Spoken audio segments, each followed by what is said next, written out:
I thought it was a purse when I first found it, and it turns out it's a wallet pistol, and that's about all I know about it. It is a change purse, as you see, and then when we turn it this way, this side reveals a pistol. So where'd you get it? I was renovating a house down in Essex, a circa 1800 center chimney cape, and it was in one of the side compartments behind the fireplace, tucked away in the back. And when I first found it, I opened there's some old money in it. So you didn't find any money? No money. But you found a gun? When I finally opened the other side, found the pistol. This unusual firearm had been designed by Oscar Frankenau of Nuremberg, Germany. Oscar Frankenau was an inventive German designer who specialized in concealed and novelty firearms during the late 19th century. Frankenau designed a 5-shot, 5mm pinfire revolver cleverly hidden inside a coin purse. This inventive concept reflected the 19th century interest in concealed and novelty self-defense firearms. He secured a U.S. patent in November 1877 for his innovative design, which combined a functional change purse with a hidden pistol mechanism. Surviving examples of Frankenau's concealed weapon design were rare and highly collectible. The particular piece functioned as an ordinary change purse on one side, but with the push of a discreet button, a small barrel was revealed. This remarkable piece reflected the inventive spirit of late 19th century German gunmaking. In the late 19th century, there was a lot of interest in all sorts of different types of concealed firearms, and this is just one variation on the theme. They were not necessarily that popular, so they're fairly scarce on the marketplace. I think that if this was to appear at auction, it would bring somewhere between $3,000 and $5,000. Excellent. So that's just as good as finding money, right? You're better. Included a painting. What I have is what I believe is a 13 Colonies era flintlock pistol. It's my father-in-law's, but he's inheriting it to me, and his father had found it in the 1930s in the Chicago area. The pistol was identified as a Federal-era flintlock, dating to the period just after the American Revolution. The gun was attributed to Halbach and Sons of Baltimore, Maryland. Halbach and Sons operated from approximately 1785 through the early 1820s, during a formative period in American gunmaking. The firm was known for producing flintlock pistols with distinctive brass furniture, often featuring a butt cap with an American eagle and 13 stars. Their work included brass-barreled and bronze-mounted firearms, reflecting decorative preferences of the young American Republic. Firms like Halbach and Sons played a role in establishing American gunmaking traditions independent of European imports. While the pistol was not signed by the maker, it was attributed to Halbach based on distinctive decorative elements. This remarkable firearm reflected the patriotic spirit and emerging identity of early American gunmaking in the years following independence. But during that period, officers had to buy their own equipment out of their own pocket. So this is a perfect example of the kind of gun that an officer might have bought as a personal sidearm. Wow, that's really amazing. It's got a couple of condition issues. It's missing the fore-end cap, the small piece of brass or sometimes horn that would have capped off that wood and prevented the stock from splitting and chipping in the fore end, which is what it's starting to do now. And it's missing the ramrod, but that's certainly not uncommon with pistols of this age. But it's the way any serious collector wants to find a gun, just untouched and wonderful. In today's auction market, this gun is going to bring somewhere in the $4,000 to $6,000 range. It might bring a little bit more, but that's probably where that gun's going to sell. That's amazing. I would have never guessed that it would have been that much. I brought in a 1851 Navy Colt that was presented by President James Buchanan in 1859 to a frontiersman by the name of Seth Kinman, who was up in Northern California. Mr. Kinman made horn chairs that he gave to various presidents, including Lincoln, and this was in recognition for his gift to President Buchanan of one of those chairs. I got it from my father, and he went to an estate sale maybe about 25, 30 years ago, and saw this just sitting on a table, and thought it was interesting, looked at it, and saw the backstrap there and the engraving, and caught his eye, and here we are. Colt's Patent Firearms Manufacturing Company was based in Hartford, Connecticut, and introduced the model 1851 Navy in .36 caliber. Colt's patent firearms manufacturing company was founded by Samuel Colt in 1836. The company revolutionized firearm production through interchangeable parts and mass production techniques, ensuring consistent quality and reliability. Colt quickly became one of the most prominent American gunmakers. They became known for innovative designs and precision engineering that influenced both military and civilian firearms. More than 200,000 examples were produced, making it one of the most successful percussion revolvers of the 19th century. The Model 1851 Navy became widely used by civilians, soldiers, lawmen, and frontiersmen during the antebellum period and the Civil War. What distinguished this particular revolver was its engraved presentation inscription. This remarkable firearm represented not only Colt's enduring craftsmanship, but also a tangible link to presidential history. We know that he actually used this gun because he did a couple of modifications to it to fit his style. He trimmed down the hammer so there's not as much of a spur. A lot of times they would do that to keep it from accidentally going off. And he also changed the front sight. What material did he use for the front sight? I'm assuming it was bone. Exactly. He made his own blade sight for the front of the gun out of bone or horn. Well, the CDVs nowadays, you'll see in the $200, $300, maybe $400 a piece range. These are two really nice ones. This gun, because of his connection, it's a true piece of California gold. This is a gun that in today's world should be insured for about $50,000. Wow. Wow. Well, I won't be leaving it in a drawer now. It's a great gun. That's amazing. Thank you so much. That's amazing information. That's incredible. I acquired it from my father-in-law. He was a doctor in Wyoming for many years, quite a historical person into the Indian arts and in cowboy history, so I acquired it from him. From what I know about the pistol, it actually belonged to a Texas Ranger who had eventually moved up to Wyoming. My understanding was he was a sheriff there in Wyoming for several years. So he was a Texas Ranger and he retired to Wyoming to become a local sheriff? He actually, when he lived in Texas, was on a couple of cattle drives that ended up in Wyoming, and then he did move up there after he was done in Texas. Where did your father-in-law get this? He got it directly from the family of the Ranger, probably back in the early 50s, I would say. The revolver was identified as a Colt single-action army, commonly known as the Peacemaker. Colt's manufacturing company of Hartford, Connecticut, introduced the single-action army in 1873. Colt's manufacturing company was founded by Samuel Colt in 1836. He was a pioneer in mass-producing firearms with interchangeable parts. The company became renowned for its precision engineering, innovative designs, and reliable revolvers, supplying both the U.S. military and civilian markets. This single-action army revolver quickly became one of the most iconic firearms of the American West. The design originated from Colt's submission to the 1872 U.S. government service pistol trials, after which Colt secured military contracts. Colt's firearms, including the single-action army, helped define American gunmaking and the iconic weaponry of the 19th century. Today, it remains a highly desirable collector's firearm, representing the enduring legacy of Colt and the mythology of the Old West. Have you ever had it appraised? No, I have not. Never. It's basically been since I acquired it in a safety deposit box. So that's a good place for it. Any guesses of what you think the value is? Or? You know, as a rough idea, I would think maybe around $2,500, somewhere in there, maybe $3,000. In my opinion, at auction, I would put a pre-sale estimate on the gun of around $15,000 to $20,000. Wow, very, very good. I didn't expect that. That's quite a bit higher than I would have thought. The husband of a cousin of mine had owned these, and they belonged to his grandfather.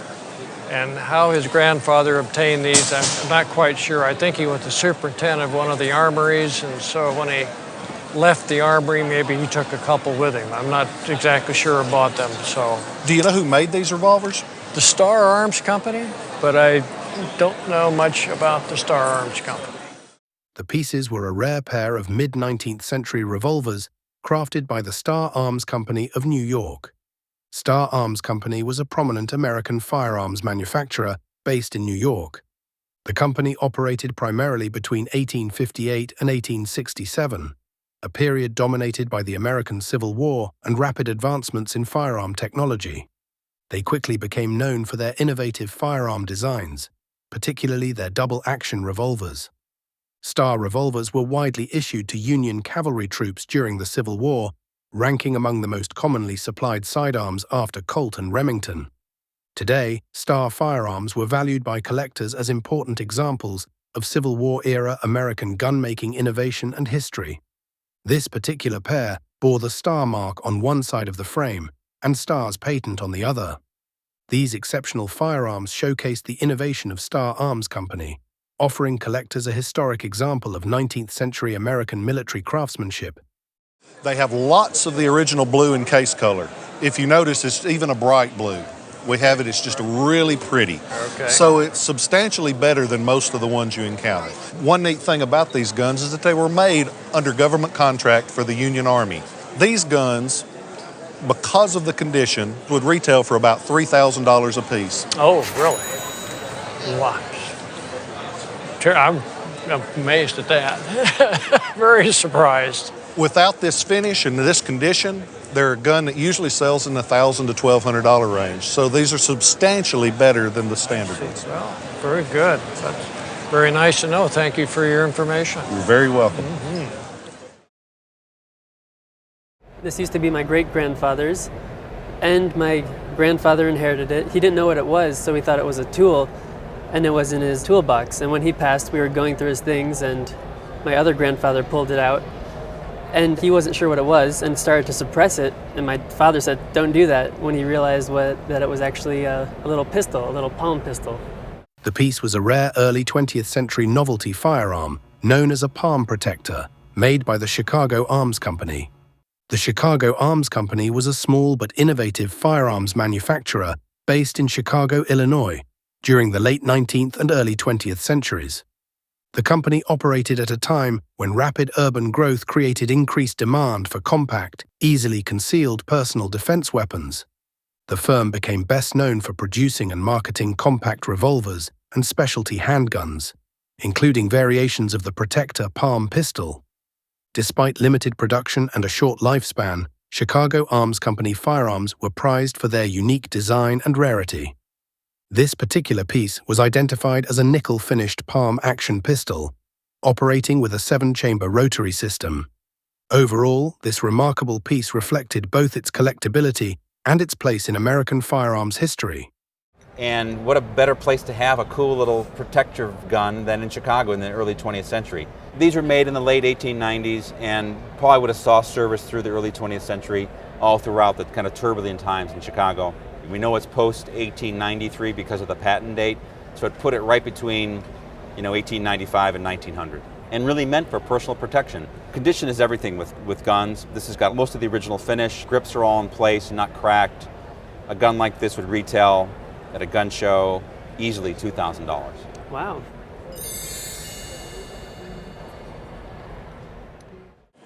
That came from my father-in-law's collection.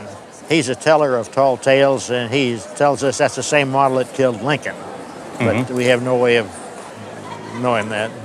But what do you mean by the same model? Same type of gun. So he wasn't saying that it was the one that killed Lincoln? He did not say that. We've looked for it in books. Some of the books had a value of maybe $600 on them. The piece was a mid-19th century derringer-style pistol made by the renowned Philadelphia gunsmith Andrew Werflein. Andrew Werflein was active in Philadelphia during the mid-1800s and was part of a prominent family of gunmakers. The Werflein firm established a strong reputation for producing high-quality sporting rifles, pistols, and target firearms. They served both civilian customers and competitive marksmen. Werflein firearms were admired for their careful construction, reliable mechanisms, and elegant finishing. His derringer-style pistols reflected the popularity of compact, easily concealable personal defense weapons during the period. This particular pistol was identified as a Werflein derringer, dating from the 1850s to 1860s, a period coinciding with the assassination of President Abraham Lincoln. It remained a compelling example of 19th century American craftsmanship and the lasting appeal of finely made antique firearms. The issues that the pistol have is that you see there's some loss to the wood. There's a loss to the barrel retaining plate here. And what I've noticed also is that the trigger guard, it's a replacement. Okay. At some point or other, the trigger guard had broken off, and they replaced it with that. So you say your research indicates that it could be worth about $600? So what do you think I'm going to say? I don't know. You got my curiosity up now. Again, the issue is the repair. But even in this condition, I think the pistol is probably worth, at auction, somewhere around $1,500 to $2,500. Okay, my wife was right. Then I've got to give her credit for that. It belonged to my great-grandfather, Joe Clyde Musgrave. He was a sheriff in Bexar County, Texas, and that was willed to his son, R.F. Musgrave, and then it was willed to my dad, and ultimately willed to me. So it's been through 4 generations of the Musgrave family. He was, as I mentioned, a sheriff with Bexar County in Texas, and unfortunately he was killed in the line of duty. Do you know any of the circumstances of why he received this pistol, or did he buy it, or? No, I really don't. I know that my dad took the information of the revolver and had that mailed away to the Colt factory, I guess, and they said it was authentic. It was manufactured in the 20s. It came with a full engraving, and then the engraving on the actual handle came from a trip that he took to Mexico. Okay. So when was he shot? He was shot in 1934. It was actually in Bexar County, and I believe it was in January. So he carried this revolver probably with him for quite a period of time. He did, before, yes, sir. You know. Absolutely. Mm-hmm. The piece was a Colt police-positive revolver, a model specifically designed and marketed for law enforcement use in the early 20th century. Colt's manufacturing company was founded in 1836 in Hartford, Connecticut. They were one of America's most iconic firearms makers, renowned for producing reliable and innovative pistols and revolvers. The company pioneered the widespread use of interchangeable parts and assembly line production. They revolutionized the firearms industry and set new standards for efficiency and reliability. The company's legacy continued, with its historic models remaining highly collectible and emblematic of American firearms craftsmanship. The police-positive model was introduced in the 1920s, targeting sheriffs, police officers, and other law enforcement personnel. This revolver once belonged to Joe Clyde Musgrave, a Bexar County sheriff, and remained in the family for 4 generations. The revolver ultimately reflected Colt's enduring legacy of innovation, reliability, and excellence in American firearms manufacturing. It is complete factory engraved and nickel-plated. But again, what normally would be a detraction for this piece is also the positive to the piece. Okay. Because the grip here is obviously not factory original. Yes, sir. So you said you thought that was made when for the piece? Well, I'm not sure. My understanding is that it was engraved in Mexico, that was done to commemorate his time. So probably your grandfather had that work done. Probably, yeah, that sounds about right. Because one of the most desirable things for collectors is factory original. They love the fact that this is a factory engraved piece, that it has almost all of its original nickel finish. But in many cases, they would sit back and say, well, wait a minute, it doesn't have the same grips that came from the factory. Sure. But it appears to me that it has a period, at some point or other, 1930s, 1940s, Mexican silver grip with the commemorative inscription. And with your family's story, all the things come together. Have you given any thought to value? I have no idea what that might be worth. Want to take a guess? Because it's a pretty thing. You would think it's probably worth something, right? Yeah, I do. I would say maybe $2,500. This revolver and holster and the badge at auction, I would think would bring somewhere around $10,000 to $12,000. Wow, fantastic. I got it from my dad. He brought it back from Germany or Austria when he was in World War II and brought it back home. Mm-hmm. And that's what this piece of paper is here? Yep, he got certification from his superior officer to bring it home. The piece held the hallmark of historic German firearms craftsmanship. 18th century German firearms were renowned for their precision engineering, durability, and artistic craftsmanship. German gunsmiths of the period were known for producing specialized firearms. They often combined functionality with elegant engraving, fine wood stocks, and durable steel components. Beyond practical function, 18th century German firearms were also status symbols, showcasing wealth and taste. The guns blended utility and elegance, making them highly collectible. The particular pistol itself was an over and under German design, featuring 2 barrels, one stacked above the other. This extraordinary piece reflected the ingenuity, history, and enduring collectibility of German craftsmanship in historic firearms. For general use in the 15th century, 16th century, and early 17th century, from then on, invariably, they were made in pairs. So you would have 2 pistols, so if you shot one pistol, you would at least have another shot. It was quite common, though, for firearms people to experiment. And one of the ideas was to have 2 shots in one pistol. And how they achieved that here was, if you cock the hammer back, there's a little release here, and the barrels turn over. Oh.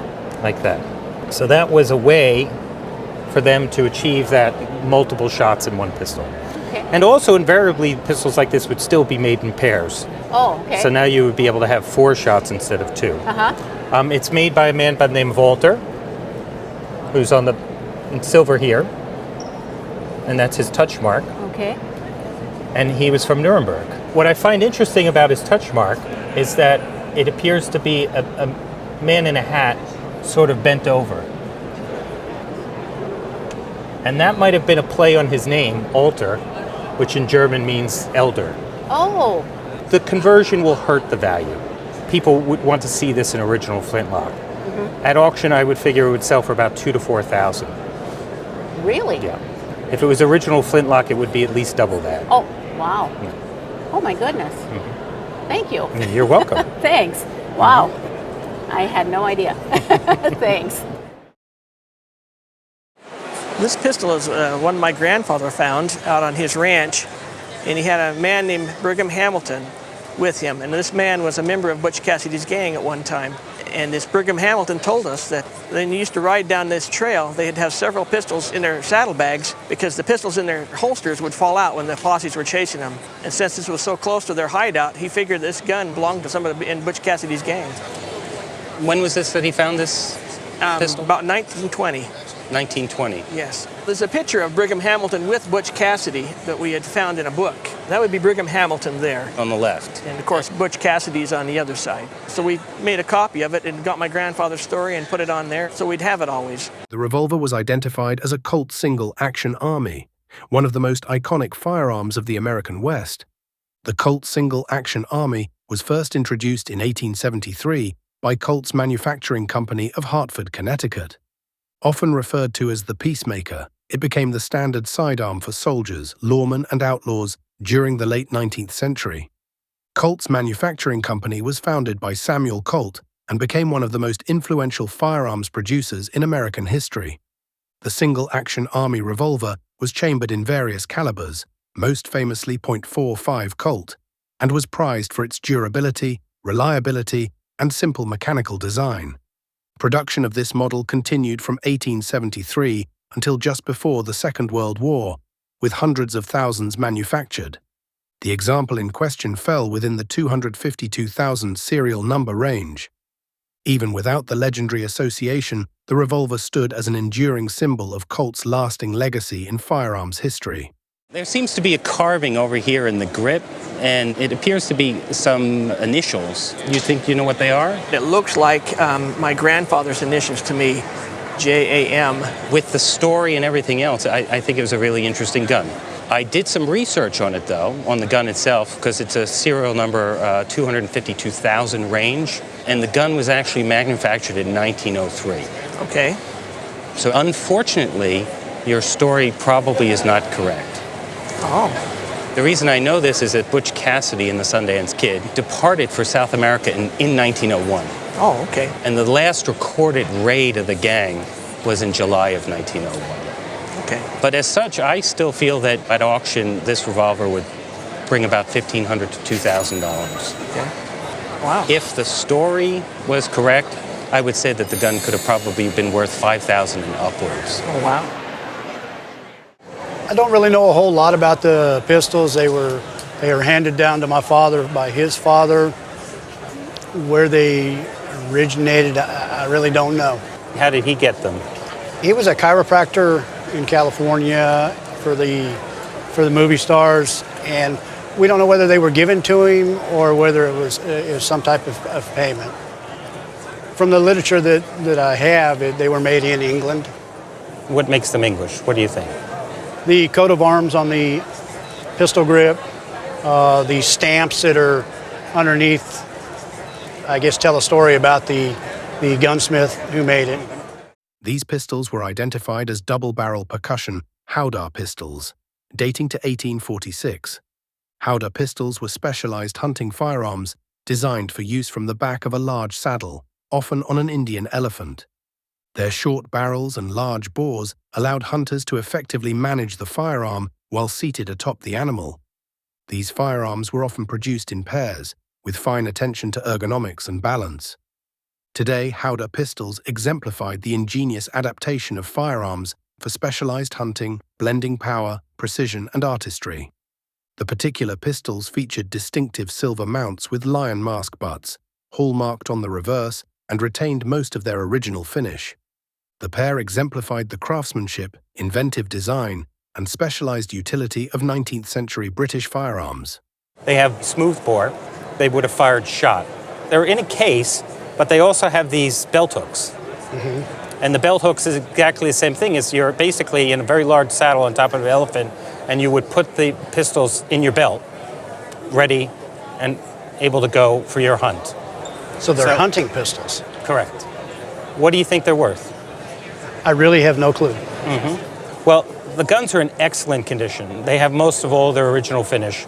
They have blue on the hammers, they have the case colors on the actions and the breech, and they also have this beautiful brown twist patina on the barrels. Howdah pistols are fairly scarce on the market and would be highly sought after. I think the one detraction is that they weren't signed. I think a current auction market value would be about $15,000 to $20,000. Oh, really? Mm-hmm.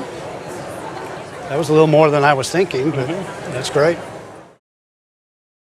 Here we have a couple of derringers. They were old percussion cap, muzzle-loading derringers that were in my father's gun safe for, I don't know, ever since I've been on this planet.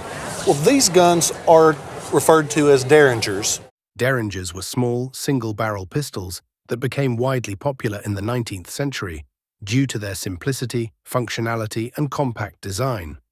The original derringer was designed by Henry Derringer of Philadelphia, whose firearms were widely copied by other makers. Derringer's small profile made them ideal for personal protection, and their design was widely copied by numerous makers across the United States. Over time, derringers became highly sought after by collectors, valued both for their distinctive craftsmanship and regional variations. The particular pistols bore the mark Schneider & Company, Memphis, Tennessee, though research indicated they were likely made in Nashville by a company owned by Frank Bitterlich. Bitterlich specialized in crafting small derringer-style pistols for the southern market, producing high-quality firearms that imitated the popular Philadelphia designs.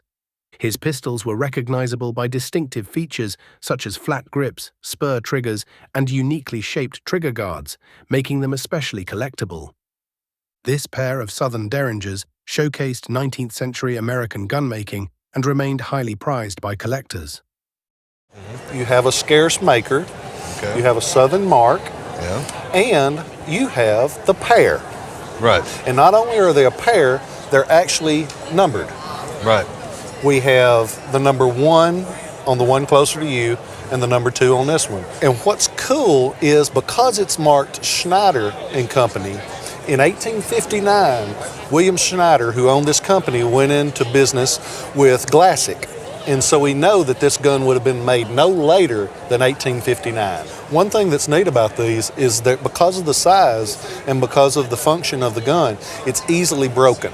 You see wood that gets chipped, you see springs that get broken. These are both nice and complete, fully functional guns. Would never shoot them, but they are nice and complete. Right. If these were a set of derringers, the regular Philadelphia-made derringers, these guns would sell between $1,000 and $1,500 a piece. Because they're Southern, it broadens the market, because a derringer collector would collect it or a Southern gun collector would collect them. If it were a single gun, because of the maker, because of the mark, it's a gun that's probably worth, as a single, $4,000 or so. Wow.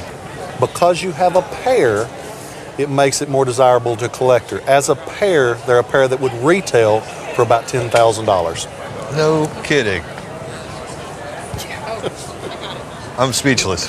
I don't know what to say. That's the way I like to live. Yeah, all right. Well, it's a cane. It's got a telescope and a pistol in it, so it's got 3 basic parts to it. Now, how did you acquire it? My father got it in 1943. He was stationed in Bishop Stortford, England, and they had set up a hospital there, just a tent hospital, and he was working in the hospital, and they had fenced off a large area, and the area had mushrooms growing in there that the locals had gathered for some years, and he was asked by a local girl to gather some mushrooms for him. She threw a basket over the fence, and he gathered mushrooms, and as I understand it, this happened several times, and pretty soon he got invited to go to dinner one night. Her father became fond of my father and gave him this cane, wanted him to have it. So it was basically a gift? It was a gift. The piece held the hallmark of early 19th century European ingenuity and craftsmanship. Gadget canes, also known as walking stick firearms, were multifunctional objects popular among collectors and adventurers in the 18th and 19th centuries. They often concealed small pistols, swords, or other tools, allowing the owner to carry a discreet yet functional weapon for self-defense or utility. They combined elegance, utility, and mechanical innovation in a single compact design. Beyond their practical use, they were considered status symbols, showcasing the owner's taste, wealth, and appreciation for engineering creativity. Many surviving examples were highly prized for their historical significance, craftsmanship, and rarity. This particular piece was gifted in 1826 to Samuel Platt by William van der Kleft, making it a well-documented example of its kind. The piece exemplified the ingenuity, craftsmanship, and stylish sophistication of early 19th century European gadget canes. The center section comes apart, and we have a nice two-draw spyglass. These kinds of walking sticks or canes are affectionately referred to as gadget canes because it's a gadget. I mean, it's a compendium of devices. It's not just one device. What's interesting about this, too, is the wrap on the outside is a material called baleen.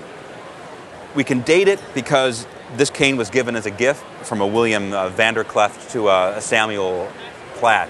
Yes, sir. And it's dated 1826. So that puts it in context. It was mostly likely new when it was given as a gift. Right. The maker, certainly, of the gun is the Mr. Left. Whether or not he was involved in the overall production of the cane is unclear. What's also interesting is the lower section comes apart, and we have here another bit that looks like it's missing something, and it's unclear at this stage exactly what that did, but clearly because it came apart, it had another function. So we have a gadget cane that had not one, but two, but actually 3 different functions together with a storage compartment on the top.